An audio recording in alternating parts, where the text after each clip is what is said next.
चलिए अब बात करेंगे ग्रेटर नगर निगम महापौर उपचुनाव की। तो इसको लेकर के लगातार हर एक अपडेट हम आप तक पहुंचा रहे हैं। किस तरीके की तैयारियां मतदान केंद्र पर की गई है, बाड़ेबंदी में कितनी हलचल है, हर एक अपडेट हमने आप तक पहुंचाई। तो वहीं अब इसी को लेकर खास डिस्कशन के लिए हमारे साथ बेहद खास पैनल मौजूद है।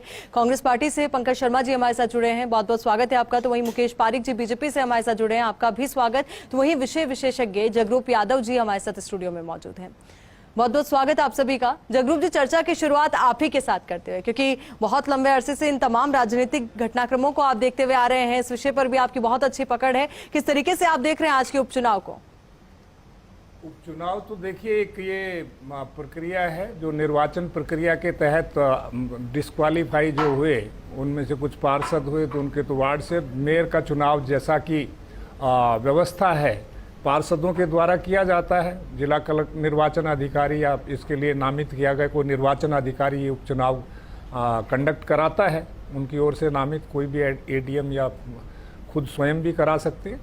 तो ये एक प्रक्रिया के तहत ये कार्य हो रहा है, क्योंकि जो पूर्व में महापौर महोदया थी उनको डिस्क्वालीफाई कर दिया जांच करा के, और उस वो विभिन्न न्यायिक न्यायालयों ने उनको कोई अनुतोष नहीं मिला।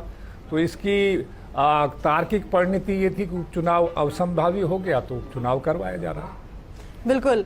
और ऐसे में मुकेश पारिक जी आपसे समझना चाहेंगे, देखिए खुश तो बहुत होंगे आप क्योंकि मैजिक नंबर आपके पास है, पर ऐसे में क्या लग रहा है कि जो हलचल तेज है, सभी विधायक वहां पर पहुंच गए कल शाम को भी, तो ऐसे में वो मैजिक नंबर पाना इतना आसान रहेगा वोटिंग के वक्त भी? निश्चित रूप से बिल्कुल आसान है। हमारी जो भारतीय जनता पार्टी की गिनती जो प्रारंभ होगी वो 85 के बाद होगी, और आपने देखा होगा कल ही एक जो इनके समर्थक निर्दलीय थे वो भारतीय जनता पार्टी में शामिल हुए, उन्होंने अपना बहुमत दिया है।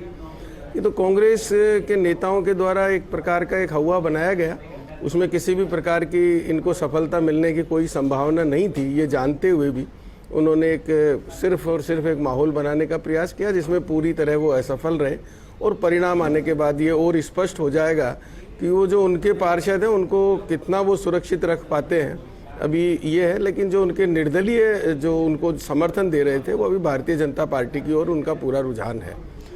यानी कि उम्मीद है बीजेपी को कि जितने नंबर बाड़ेबंदी में उससे ज्यादा नंबर वोटिंग में आएंगे। निश्चित रूप से। चलिए मुकेश जी, इसको लेकर पंकज जी से भी बात करेंगे, पर उससे पहले एक बार मोहाना की तस्वीरें हमारे दर्शकों तक पहुंचा देते हैं, क्योंकि वहां से जो पार्षद है वो निकल करके अब वोटिंग के लिए आगे बढ़ने वाले हैं, बाड़ेबंदी से अब वो बाहर आने वाले हैं। तो वहां से सीधी तस्वीरें विकास हमारे सहयोगी हम तक पहुंचाएंगे। बिल्कुल, देखिए आयुषी, मैं आपको तस्वीर दिखाता हूँ किस तरह से पार्षद जो है यहाँ पर मोहाना स्थित जो बाड़ाबंदी है वहाँ से रवाना हो गए हैं। यहाँ से सभी पार्षद जो है वो बस में बैठना शुरू हो गए। बस में बैठ करके ये सभी पार्षद यहाँ से सीधे नगर निगम मुख्यालय जाएंगे। जो पार्षद हैं उनकी सभी की सिटिंग व्यवस्था जो है वो पूरी तय की गई है, किस सीट पर कौन पार्षद बैठेंगे। और आप देख सकते हैं सारे पार्षद जो है वो नंबर से सभी लोग अपनी सीट पर बैठ गए हैं, और उनके चेहरे पर एक उत्साह है इस बात को लेकर के कि वो अपना पूरा परिवार जो है उसको एक जगह रखने में कामयाब रहे। अब उनका दूसरा जो मिशन है कि उनका सामने जो भाजपा के पार्षद हैं, साथ में और जो निर्दलीय पार्षद हैं, उनमें वो कितनी सहनमारी कर पाते हैं, कितना समर्थन ले पाते हैं। कुछ ही देर में पार्षद जो है यहाँ से रवाना होंगे। कुछ पार्षद हैं उनसे बात करने का प्रयास भी करते हैं। करण शर्मा है, उनसे बात करने का प्रयास करते हैं। करण जी, क्या उम्मीद लग रही है आज की, जो जोश लग रहा है, जो परिवार को एक जगह रखने की बात कही है? देखिए कि आज सुबह हम गणेश जी महाराज का आशीर्वाद लेके निकले हैं, और मैं मानता हूं कि बीजेपी के पार्षदों ने कल वीडियो जो वायरल हुआ था वो देख लिया होगा, और वो अंतरात्मा की आवाज सुनकर ऐसी भ्रष्टाचार में जो लिप्त है, बैठने से पहले कुर्सी पर वो पार्षद ऐसे मेयर को ना चुनकर कांग्रेस के पार्षद को, कांग्रेस के मेयर को चुने, हेमा सिंघानिया जी को चुने, कड़ी से कड़ी जोड़े और विकास में भागीदार बने और जयपुर का विकास कराए। देखिए बिल्कुल, पार्षद जो है सब लोग बस में बैठ चुके हैं, कुछ ही देर में यहाँ से रवाना हो जाएंगे, और रवाना होकर के यहाँ सीधे नगर निगम मुख्यालय जाएंगे। मैं आपको अपडेट कर दूं, पार्षदों की पूरी वोट पोल जो किया जाएगा उसकी पूरी प्रैक्टिस की गई है, क्योंकि कोई क्रॉस वोट नहीं हो, कोई वोट रिजेक्ट नहीं हो, उसके लिए तमाम तैयारियां जो की गई। यहाँ पे मॉक पोल किया गया था, और मॉक पोल के अंदर जो महिला पार्षद है उनसे सबसे पोलिंग कराई गई है। पोलिंग करा के उनको बताया गया किस तरह से उनको मतदान करना है। कुछ महिला पार्षद, उनसे बात करते हैं। क्या नाम है आपका? सन्नू चौधरी। क्या लग रहा है आप लोगों को? ये लग रहा है कि हेमा सिंघानिया जीतेगी, क्योंकि बीजेपी की पूर्व पार्षद थी जो सौम्या गुर्जर, उन्होंने कोई काम नहीं करवाया, तो बीजेपी का भी हमें समर्थन है, बाकी निर्दलीयों का भी हमें समर्थन है। तो कितने पार्षदों को तोड़ पाएंगे आप लोग? ज्यादा से ज्यादा कह नहीं सकते हम संख्या में। तो हाँ, और भी पार्षद उनसे बात करते हैं, कितने पार्षद तोड़ पाएंगे, क्या तैयारी ले रहे हैं, चेहरे का मुस्कान तो नजर आ रही है कि जीत क्यों जा रहे हैं। आप शाम को देखिएगा, ब्रेकिंग न्यूज में आप ही बताएंगे कितने पार्षद तोड़े हमने। क्या लग जाएगा पूरा आंकड़ा? 100%। देखिए कॉन्फिडेंट है, यहाँ से सभी पार्षद कॉन्फिडेंट है कि अपना विकास आंकड़ा देखिए बहुत ज्यादा कॉन्फिडेंट नजर आ रहे हैं, हालांकि जो मैजिक नंबर है वो उनके पास नहीं है। पंकज जी, ये कॉन्फिडेंस क्या कहता है? देखिए, चुनाव एक लोकतांत्रिक प्रक्रिया है, एक संवैधानिक प्रक्रिया है, जिसमें किसी भी विपक्षी पार्टी के पास अगर बहुमत नहीं भी है तो उसे एक संवैधानिक अधिकार है कि वो चुनाव में उतरे और अपना पार्टिसिपेशन भागीदारी निभाए। चूंकि राजस्थान में कांग्रेस की सरकार है और हम लगातार विकास के कार्य कर रहे हैं, तो जयपुर ग्रेटर नगर निगम जो है उसके जो पूर्व महापौर रहे हैं वो लगातार भ्रष्टाचार में लिप्त, उनके वीडियोस भी आए हैं। उससे पहले भी वीडियो भ्रष्टाचार के उनके ऊपर आरोप भी लगे हैं, आरएसएस के पदाधिकारी भी भ्रष्टाचार के रूप में पाए गए हैं। तो हम चाहते हैं कि किसी भी तरीके से पार्षद अपनी अंतरात्मा की आवाज़ सुने, अंतरात्मा की आवाज़ सुनकर जो राजस्थान में कांग्रेस की सरकार है उससे एक कड़ी से कड़ी मिलाए, जयपुर में ग्रेटर नगर निगम में कांग्रेस का महापौर बनाए, जिससे एक विकास जो स्वच्छ जयपुर, स्वस्थ जयपुर बन पाए। यानी कि पंकज जी ने सीधे सीधे आरोप मुकेश जी आपकी ओर लगा दिया है कि भ्रष्टाचार ही आप लोगों के द्वारा की जाती है। देखिए, कांग्रेस और अगर भ्रष्टाचार की बात करती है तो बड़ा हास्यास्पद लगता है। जब से कांग्रेस की 4 साल में सरकार बनी है, इन्हीं के विधायक, इन्हीं के मंत्री आपस में एक दूसरे पर भ्रष्टाचार का आरोप लगा रहे हैं। तो इसके लिए तो मुझे बहुत अधिक नहीं कहना, लेकिन एक बात यहाँ बहुत समझने की है कि जब से जयपुर नगर निगम का गठन हुआ, कांग्रेस को उसमें कभी सफलता नहीं मिली। एक बार जब सीधे चुनाव हुए मेयर के, तो भी मेयर भले ही कांग्रेस का बना हो, लेकिन बहुमत भारतीय जनता पार्टी को मिला था पार्षदों का। अब उसके बाद जब कांग्रेस ने देखा कि इनको बहुमत मिलना असंभव है, तो इन्होंने अपना जो वोट बैंक आधारित जो इनकी राजनीति है, जिसमें कुछ समुदाय विशेष के वोटों पर ये आधारित है, तो उन्होंने उस आधार पर वार्डों का पुनर्सीमांकन किया और उसका ये आधार बनाया कि जयपुर में, जोधपुर में और कोटा में इन्होंने 3-3 निगम बनाए, जिसकी कोई आवश्यकता नहीं थी। आप देखिए, उसमें सरकार पूरी तरह फेल्योर रही। आज भी कई अधिकारी ऐसे हैं कि जो दोनों निगम जो बने हैं उनका कार्य एक ही अधिकारी देख रहे हैं। सवाल आपका परिसीमन से जुड़ा हुआ है कि परिसीमन इस तरीके से किया गया कि कांग्रेस का वार्ड वहां पे बन जाए। कांग्रेस की नीति और नियत प्रारंभ से ही उसमें खोट रहा और बहुत कम मार्जिन से वो जयपुर का जो इन्होंने जिस प्रकार से गठन किया था वो हेरिटेज का जीत पाए। वहाँ की आप इनकी स्थिति देख लीजिए कि आज तक समितियों का वहाँ गठन नहीं कर पाए। लेकर के लेंगे, एक बार डिंपल का रुख कर लेते हैं। चोमू पैलेस होटल से वो हमारे साथ बनी हुई। डिंपल, क्या तस्वीरें, पार्षद वहां से निकलना शुरू हो चुके हैं, क्या अपडेट इसको लेकर?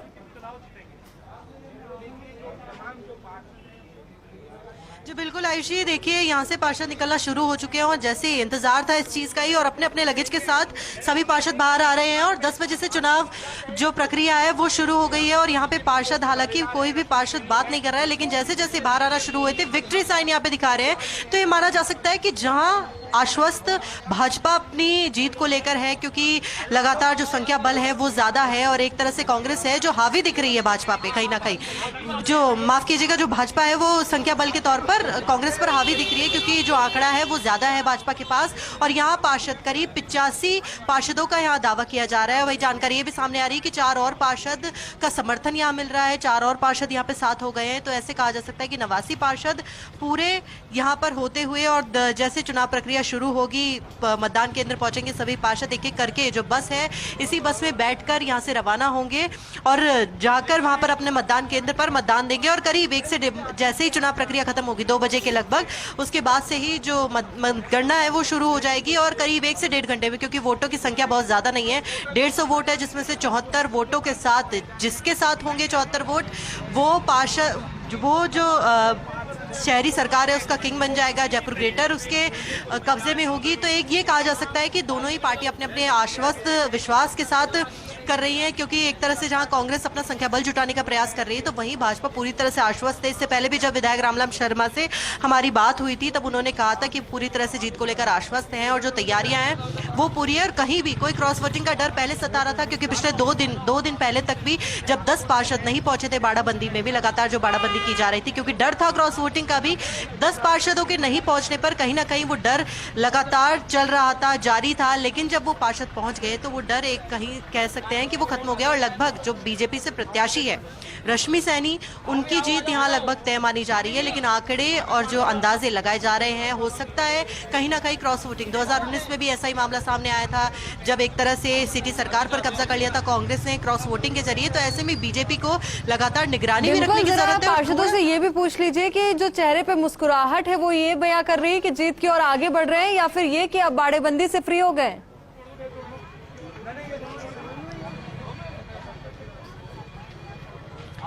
देखिए बिल्कुल, क्योंकि यहाँ पे पार्षदों से हमने पहले भी बात करने की कोशिश की, लेकिन चुनाव प्रक्रिया से पहले अभी कोई भी बात करने को तैयार नहीं है। और ये कहा जा सकता है कि, और जहाँ पे विधायक रामलाल जी भी हमारे साथ मौजूद हैं, इनसे पूछना चाहेंगे कि कैसी अभी तक तैयारी, और जो संख्या बल कह सकते हैं कि जो आखिरी आंकड़ा है, विश्वास आंकड़ा, वो क्या है अभी भाजपा? देखिए, मैं पहले भी कह चुका कि हम पूरे बहुमत के साथ हैं। 93 पार्षद हमारे साथ हैं, 2 बसों से हम इनको रवाना कर रहे हैं और हमें पूरा विश्वास है कि 100 से अबव जाके और हम मेयर बनाएंगे। कांग्रेस कितना ही षड्यंत्र रचने का काम करे, कांग्रेस के नेता कितना ही प्रयास करे, चीजों को किस तरीके से मैनेज करने की कोशिश करें, लेकिन हमारे पार्षदों के ऊपर पूरा विश्वास है। पूरे पार्षद एकजुट है और सब पार्षदों ने एक संकल्प लेके और बीजेपी का मेयर बनाने का इस संकल्प के साथ वो बाहर निकले। 101% हम मेयर बनाएंगे। तो बिल्कुल आपने सुना, ये थे विधायक रामलाल शर्मा, जिन्होंने कहा कि जो पूरी तैयारियां हैं और जो पूरा आश्वासन है बीजेपी का वो है कि जो मेयर बनेगा जयपुर ग्रेटर का वो भाजपा से ही बनेगा। और वाकई संख्या बल भी ज्यादा है कांग्रेस के लिए। बड़ा आंकड़ा 20 से 22 जो पार्षद है उनका आंकड़ा पार पाना बड़ा मुश्किल है कांग्रेस के लिए, उस अंतर को खत्म करना, क्योंकि अभी कांग्रेस भी पूरी कोशिश कर रही है कि कहीं ना कहीं क्रॉस वोटिंग से किसी तरीके से कब्जा किया जाए सिटी सरकार पर, लेकिन अभी तक भी वो जो तस्वीरें हैं वो साफ भाजपा की जीत की हो रही है। डिंपल, देखिए, चाहे हम बीजेपी की बात करें या कांग्रेस पार्टी की बात करें, दोनों की ओर से यही कहा जा रहा है कि हम सेंध दूसरे खेमे में लगाएंगे। और यही वजह कि जो आंकड़ा बोल रहे हैं कि हम इतने नंबर पा लेंगे वोट्स के अंदर, तो वो इसी प्रमुख वजह की वजह से बोल पा रहे हैं। जगरूप यादव जी, आपसे समझना चाहेंगे, क्योंकि देखिए वर्तमान समय में हम देखें, चाहे कोई से भी स्तर का चुनाव हो, बाड़ेबंदी बहुत आम बात हो गई है, कोई बड़ी बात नहीं रही है। ऐसा लगता है कि जब चुनाव इस तरीके के होंगे तो बाड़ेबंदी तो निश्चित तौर पर होनी ही होनी है। तो वही दूसरे खेमे में सेंध की बात हर कोई कर रहा है। आयुषी, देखिए, इसको समझना पड़ेगा, क्योंकि राजनीति में शुचिता, शुभ्रता और नैतिकता, ये मानदंड सने सने जो भारतीय लोकतंत्र में ये क्षीण होते जा रहे हैं। न केवल स्थानीय सरकारें, राज्य स्तर पे, केंद्र स्तर पे भी इस तरह की कई बार एडजस्टमेंट। बिल्कुल जगरूप जी, आप अपनी बात पूरी कीजिएगा। एक बार चुमू से हम लोगों ने तस्वीर दिखाई, एक बार मुहाना की तस्वीरों का भी रुख कर लेते हैं, वहां से वो पार्षद रवाना और एक बार वो तस्वीरें दर्शकों तक पहुंचा देते हैं। आपकी बात हम पूरी यहाँ पर सुनेंगे, उससे पहले ये तस्वीरें एक बार दर्शकों तक हम पहुंचा रहे हैं। सुपर एक्सक्लूसिव तस्वीरें इस वक्त मुहाना से इस वक्त हम आप तक पहुंचा रहे हैं। यहाँ पर एक बस है जिसके माध्यम से ये पार्षद पहुंचेंगे मतदान करने के लिए। बस रवाना हो चुकी है। ये तस्वीरें जरा आप देखिए, सुपर एक्सक्लूसिव तस्वीरें इस वक्त आपकी टीवी स्क्रीन पर। कई गाड़ियां भी हैं, कई दिग्गज भी यहां पर कांग्रेस पार्टी के पहुंचे हैं, जिनके कंधों पर ये पूरी कमान थी कि पार्षदों को एकजुट रखा जाए। जगरूप जी, अपनी बात भी आप पूरी कीजिए और साथ ही जिस चर्चा को हम आगे लेकर जा रहे हैं, क्योंकि एक बहुत बड़ा सवाल इसी बात को लेकर उठ जाते हैं, क्या रीति नीति का कोई असर अब नहीं रहा है किसी भी स्तर पर? जी, मैं यही निवेदन कर रहा था आयुषी जी के दर्शकों की जानकारी के लिए कि जो राष्ट्रीय स्तर पे और प्रांतीय स्तरों पे सरकार बनती है, उनमें भी इस तरह की हॉर्स ट्रेडिंग जिसको बोलते हैं, या संख्या बल को अचीव करने आपको रोकना चाहूंगी माफी के साथ। पुनीत कर्नावट कुछ कह रहे हैं, एक बार वो सुना। इसलिए उनकी समझ है कि भारतीय जनता पार्टी जो विकास के लिए प्रतिबद्ध पार्टी है उसका समर्थन करें, उनके साथ आएं। और जयपुर की जनता ने उनको भी आशीर्वाद देकर इस निगम परिसर में भेजा है, उनकी भी जिम्मेदारी है।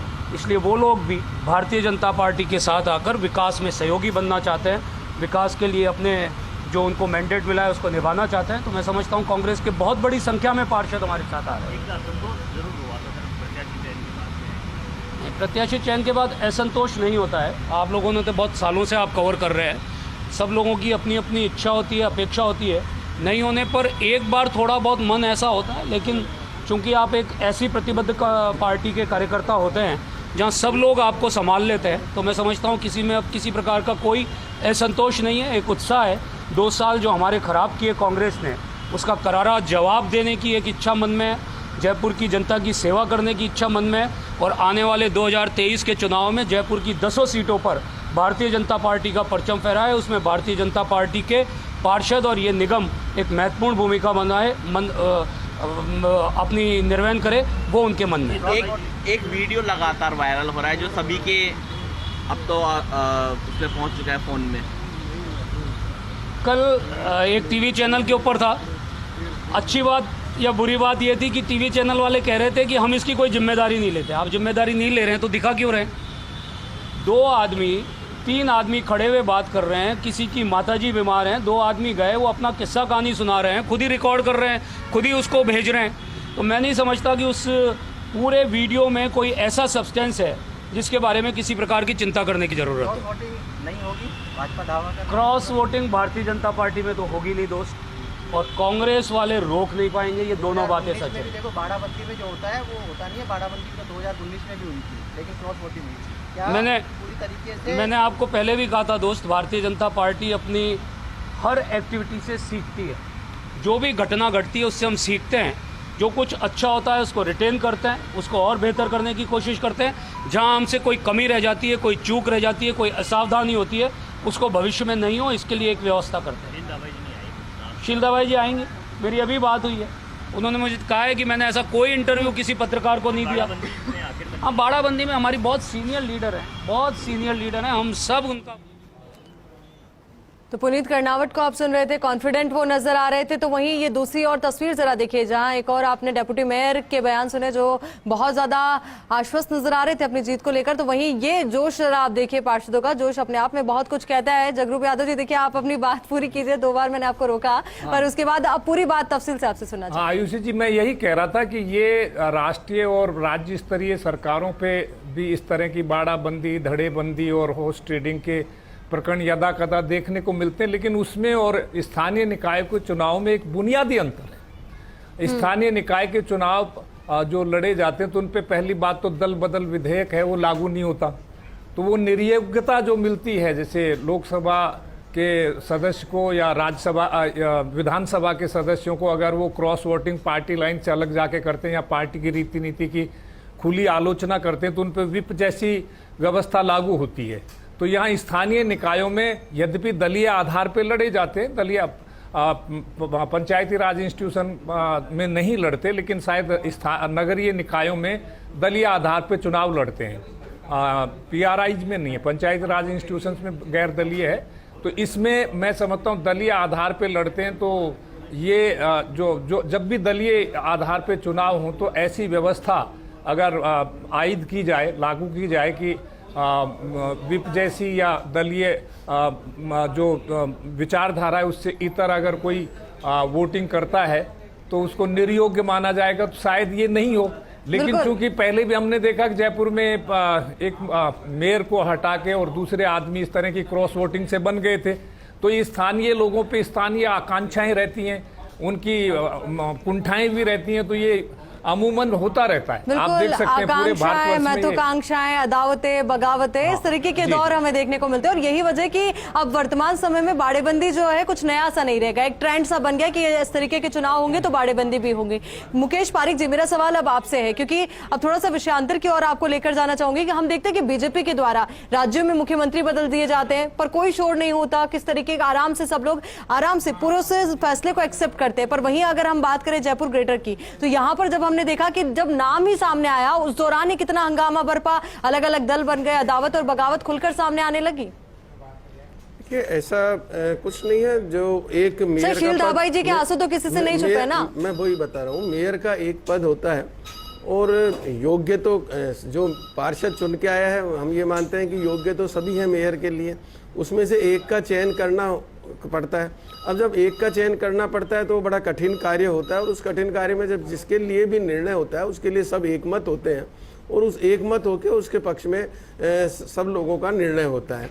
तो अब निश्चित रूप से जो और भी दावेदार होते हैं, जिनकी इच्छा होती है, महत्वाकांक्षा होती है, वो लोग भी उसके दावेदार होते हैं, तो तात्कालिक थोड़ा सा उनको लगता है कि मेरे साथ अन्याय हुआ है, लेकिन ऐसा नहीं होता है, क्योंकि एक का सिलेक्शन करना पड़ता है, उसमें कई चीज़ें देखी जाती है, और संगठन और पार्षदों की राय लेके, वरिष्ठ लोगों की राय लेके ये सब कुछ करना पड़ता है। तो ये कोई विशेष बात नहीं है, ये एक प्रक्रिया है, और उस प्रक्रिया के अंतर्गत ही रश्मि सैनी का सबसे राय करके और ये चयन हुआ है, और वो चयन एक सफल चयन है जो जिसके परिणाम आज आपको मिल जाएंगे। तो मुकेश जी, मान के चले शील धाबाई जी अब नाराज नहीं है? नहीं, शील धाबाई एक उम्मीदवार के रूप में वो भी चाहती थी कि मेरा नाम आए, लेकिन ठीक है, संगठन ने जो तय किया, वो पहले मेयर रह चुकी हैं पार्टी की ओर से, और अब रश्मि सैनी को मौका दिया गया है, तो ये कोई विशेष बात नहीं। देखेंगे इसको भी किस तरीके की तस्वीर इसको लेकर बनती है। वैसे भी सब यही चाहते हैं कि जो सत्ता पक्ष है उसी के साथ रहा जाए, तो ऐसे में हो सकता है कि इस बात का बेनिफिट मिले। इसको लेकर आपका कमेंट जरूर चाहूंगी, पर उससे पहले भारत दीक्षित का रुख कर लेते हैं। वो हमारे साथ लगातार बने हुए हमारे सहयोगी। भारत, क्या कुछ अपडेट आपके पास फिलहाल?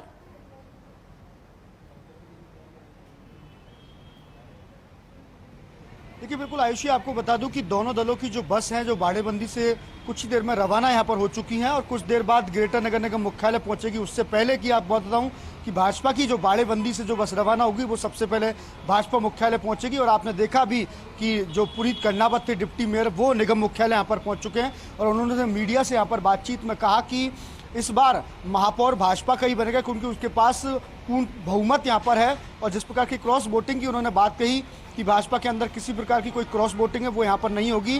दोनों पार्टी जो दावे कर रही है, जो कांग्रेस यहाँ पर दावे कर रही है, वो 3 बजे बाद उनकी हकीकत है वो यहाँ पर पता चल जाएगी। इस वक्त आप तैयारी दे सकते हैं, हलचल यहाँ पर तेज हो चुकी है। पुलिस के जो आला अधिकारी हैं वो यहाँ पर पहुँच चुके हैं क्योंकि कुछ ही देर में जब पार्षदों की बस यहाँ पर पहुंचेगी तो 10 बजे से जो मतदान प्रक्रिया है वो यहाँ पर शुरू होगी और मतदान जैसे ही खत्म होगा उसके तुरंत बाद मतगणना यहाँ पर शुरू होगी। तो कुछ ही देर का वक्त है जब पार्षद यहाँ पर पहुंचेंगे, उसके बाद में मतदान जो प्रक्रिया है वो 10 बजे से यहाँ पर शुरू होगी। लगातार दोनों ही दल अपनी अपनी जीत के यहाँ पर दावे कर रहे हैं, लेकिन किसके दावे में हकीकत है और किसके दावे में मजबूत है, जो किसका दावा यहाँ पर मजबूत है वो 3 बजे के बाद यहाँ पर पता लग जाएगा। देखिए बीजेपी के पास फिलहाल 85 पार्षद खुद के मौजूद हैं, इसके साथ साथ जो निर्दलीय जो पार्षद है, जय वशिष्ठ के साथ साथ अन्य पार्षद हैं, तो कुल मिलाकर बीजेपी के पास 90 की तादाद में पार्षदों का बहुमत है। जैसा कि डिप्टी महापौर यहाँ पर बता रहे थे, भाई कांग्रेस अब सिर्फ भाजपा पार्षदों की आत्म सम्मान को लेकर जो बात यहाँ पर कह रही थी कि अपनी आत्मा की जो आवाज़ को लेकर भाजपा के पार्षद कांग्रेस को यहाँ पर वोट करेंगे, तो देखने वाली बात ये होगी कि भाजपा के पार्षदों की कितनी आत्मा यहाँ पर जागृत होती है वो कांग्रेस। बिल्कुल, देखिए जब इस तरीके के चुनाव होते हैं तो सब यही कहते हैं भारत की, सब अपनी मन की आवाज को सुनेंगे, स्वाभिमान की आवाज को सुनेंगे और उसी आधार पर वोट करेंगे। और यही वजह कि अब इंतजार उस तस्वीर का किया जा रहा है जो सभी के सामने निकलकर सामने आएगी। हालांकि ये भी एक अलग बात है कि बीजेपी के पास वो मैजिक नंबर मौजूद है और कल एक निर्दलीय जो पार्षद है वो बीजेपी में शामिल भी हुए, इस वजह से कॉन्फिडेंस कुछ ज्यादा बीजेपी का बढ़ा हुआ नजर आ रहा है। आप बने रहिए हमारे साथ, और भी अपडेट्स आपसे लेंगे और भी जानकारी आपसे लेंगे। साथ ही जो खास पैनल हमारे साथ मौजूद है उससे भी इस बात को लेकर के चर्चा लगातार जारी है, पर यहाँ रुकेंगे एक छोटे से ब्रेक के लिए। ग्रेटर की मुखिया कौन, ये सवाल आज सबके मन में और सवाल का जवाब भी जल्दी मिलने वाला है, क्योंकि चंद लम्हों का इंतजार और चंद पलों का इंतजार और इस वक्त जो दिल की धड़कनें हैं वो सभी की बड़ी हुई होगी कि किस तरीके की तस्वीर यहां से सामने आएगी। पंकज जी, मेरा सवाल अब आप ही से, लगातार आप चर्चा में मौजूद भी है, क्या आपको नहीं लगता कि कहीं ना कहीं बाड़ेबंदी में आपने देरी कर दी, इस वजह से वो जो नंबर था वो आपसे छूट गया? हालांकि अभी भी आप दावे यही कर रहे हैं कि आप बहुमत के आंकड़े से ज्यादा नंबर पा लेंगे। देखिए, कांग्रेस तो वो सरकार है, कांग्रेस का संगठन वो है जिसने सबसे पहले शहरी सरकारों को मजबूत करने का काम किया है। राजीव गांधी की सरकार में 74th अमेंडमेंट के तहत हम लोगों ने बात अभी पहले वर्तमान की करते ना कि वर्तमान में मजबूत करने का काम किया है। लेकिन जो बाड़ेबंदी की परिपाटी है वो बीजेपी लेके आया। आपने देखी कि कई प्रदेशों में लगातार बीजेपी ने MLAs को खरीद फरोख्त कर करके सरकारें गिराई हैं। ये पूरे देश ने देखा है, लगभग 200 से ज़्यादा MLAs पूरे 8 साल में खरीदे बेचे जा चुके हैं, इनकी भाषा में अगर उनको बोला जाए तो। और उन्होंने लगातार उनको सरकारों को गिराने का काम किया है। कांग्रेस की सरकार अभी राजस्थान प्रदेश में है और कांग्रेस के सरकार हम ये चाहते हैं कि संगठन के रूप में कि ग्रेटर में जयपुर ग्रेटर नगर निगम में कांग्रेस का महापौर बने तो एक कड़ी से कड़ी मिले और लगातार जो जयपुर को स्वच्छ, सुंदर, स्वस्थ बनाने का काम है वो हम लोग कर पाए, जयपुर को बेस्ट बनाने का काम कड़ी से कड़ी तो आप जोड़ने की बात करें, पर जोड़ेंगे कैसे, यही तो सवाल है। हम मानते हैं कि हमारे पास अभी बहुमत नहीं है, लेकिन देखिए बीजेपी के लगभग 7 से 8 सालों का भी कार्यकाल रहा है, पिछले 7 सालों में कार्यकाल रहा है और उसमें आप देखेंगे कितने मेयर ये लोग बदल चुके हैं। आप निर्मल लाहटा जी को देख ले, विष्णु लाहटा जी को देख ले, उससे पहले अशोक लाहौटी जी, और इसी कार्यकाल में 2 साल में लगभग 4 बार रोटेशन में इनके 2 बार सीलधाबा जी रह चुके हैं, 2 बार सौम्या गुर्जर जी रह चुके हैं। उसके अलावा भ्रष्टाचार के आरोप में चीज़ें हुई भी है, ये सब पूरे प्रदेश ने देखा है। तो जो एक एकरूपता, एक स्थायित्व अगर कोई दे सकता है जयपुर ग्रेटर नगर निगम को, तो कांग्रेस का महापौर दे सकता है और एक कड़ी से कड़ी मिलेगी तो जयपुर में एक अच्छा कड़ी से कड़ी तो मिला लेंगे, पर नंबर होगा तभी तो कड़ी मिल पाएगी। देखिए, हम मानते हैं कि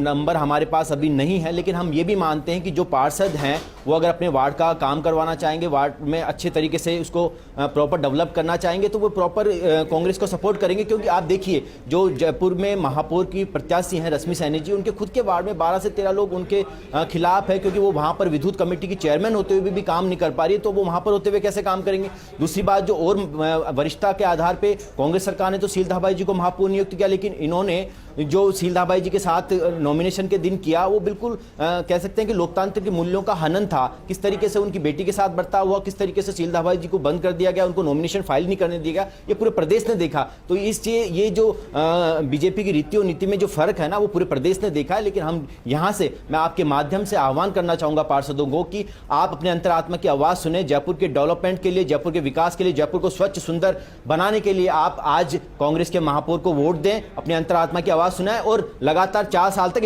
स्थायित्व की शहरीकरण सरकार दें। बिल्कुल मुकेश जी, देखिए इन्होंने सीधा सीधा सवाल ही उठा दिया है कि जो आपने नाम सिलेक्ट किया है वो सही नहीं किया है। देखिए, अब ये तो भारतीय जनता पार्टी का जब मेयर बनेगा तो वो तो तय भारतीय जनता पार्टी करेगी कि कौन मेयर हो, वो तो कांग्रेस कर नहीं सकती। लेकिन मुझे आश्चर्य होता है, हमारे मित्र बोल रहे हैं कि ये भारतीय जनता पार्टी ने परंपरा शुरू की। आप 49 पार्षद आपके पास हैं और आप कह रहे हैं हमारा बोर्ड बनेगा, तो आपका ऐसा क्या करेंगे? आप थोड़ा ये भी तो बताओ कि आप ऐसा क्या करोगे कि 49 पार्षद से आपको बहुमत मिल जाएगा। इतना बड़ा गैप, और फिर आप ये दावा कर रहे हैं। ये साफ नजर आता है कि आप 49, मैंने जैसे पहले दोहराया, मतलब भारतीय जनता पार्टी कहीं बहुमत ले लेती है, जिस प्रकार से कांग्रेस से मोह भंग हो रहा है और सरकारें बदल रही है, उसको तो ये कहते हैं कि वहां पर भ्रष्टाचार हो रहा है। और ये 49 से आंकड़ा पार करेंगे तो उसके लिए ये क्या करेंगे? थोड़ा एक तो ये स्पष्ट इनको करना चाहिए। देखिए, एक बात एक थोड़ा महत्वपूर्ण है, वो मैं खाली आपको बताना चाहूंगा। अभी इन्होंने कहा कि इनके यहाँ इतने मेयर बदले, ये हुआ वो हुआ। एक बार इनका मेयर बना था डायरेक्ट चुनाव में ज्योति खंडेलवाल, और उस समय कांग्रेस की सरकार थी। और शांति धारीवाल जी ने, इनको याद है या नहीं है लेकिन जगरूप जी को याद होगा, शांति धारीवाल जी ने कहा था नगर निगम नहीं नरक निगम बन गया है, और वो इसलिए कहा था कि मेयर के भ्रष्टाचार से आहत होके। तो ये कौन सी बात करते हैं, क्या समझदारी? ऐसे बहुत से उदाहरण है, आप चाहेंगे तो मैं 100 उदाहरण कांग्रेस के भ्रष्टाचार के दे सकता हूँ। तो इस प्रकार से कांग्रेस की नीति और नीयत दोनों में खोट है, और उस खोट का परिणाम आज ये देख रहे हैं कि आप नगर निगम की बात कर रहे हैं, राजस्थान में नहीं पूरे देश में आज कांग्रेस की जो स्थिति बनी है, इनकी नीति और नीयत के कारण बनी है, इनके भ्रष्टाचारी छवि के कारण बनी है, इनके नेतृत्व के कारण बनी है। आज जिसके नेतृत्व पर ही भ्रष्टाचार हो, जिसका नेतृत्व ही बेल पर हो, पंकज जी अब तो जवाब दीजिए कि क्या वजह कि आपके नेतृत्व पर इतने सवाल उठ रहे हैं? देखिए, मैं इनकी बात का इस तरीके से जवाब देना चाहूंगा, जिस तरीके से इन्होंने कहा कि बीजेपी में लगातार असंतोष है। पिछले 7 सालों में 7 से ज़्यादा मेयर चेंज होना, ये इनका असंतोष जताता है। और कांग्रेस में जब पहली बार डायरेक्ट चुनाव के थ्रू महापौर बने थे, तो सबसे ज़्यादा बोर्ड मीटिंग्स उन महापौर ने ज्योति खंडेलवाल जी ने की, और उस समय डेवलपमेंट सबसे ज़्यादा हुआ। उसी का परिणाम था कि जयपुर की जो रैंकिंग है उस पर बहुत ज़्यादा रैंकिंग सुधरी थी। और अब आप कह रहे हैं कि 2 से ज़्यादा हम लोगों ने जो नगर निगम है उनको डिवाइड किया, 2 नगर निगम बनाए। वो इसीलिए बनाए कि एक विकास वो ज़्यादा अच्छे से हो पाए, छोटे-छोटे वार्डों में पार्षद अच्छे से काम कर पाए। लेकिन आप लोगों में कितना असंतोष है कि आप लोगों ने विकास के नाम पे अभी भी, आप जब महापौर चुनने जा रहे हैं, मैं अपनी बात कंप्लीट कर दूं मैम, जब अभी भी आप जब महापौर चुनने जा रहे हैं तो आप विकास के नाम पे वोट नहीं मांग रहे हैं, आप दूसरे मुद्दों पे वोट मांग रहे हैं। तो हम तो बिल्कुल सीधी सी बात कर रहे हैं, तो विकास से जयपुर को स्वच्छ सुंदर बनाने की बात कर रहे हैं। कांग्रेस पार्टी का कि बीजेपी मुद्दों की बात नहीं कर रही है, कांग्रेस पार्टी मुद्दों की बात कर रही है, रीति नीति में नगर निगम 2 बना दिए, अधिकारी तो 2 लगाओ। अरे आपने नगर निगम 2 बना दिए, अधिकारी तो 2 लगाओ। नगर निगम में 2 निगम में 2 अधिकारी तो लगाओ। आपके एक अधिकारी 2 निगम चला रहे हैं। आप कैसी बात करते हैं? कोई तथ्य नहीं है, कोई कुछ आपके पास आधार नहीं है। नगर निगम 2 बना दिए कि एक हम उस आधार पर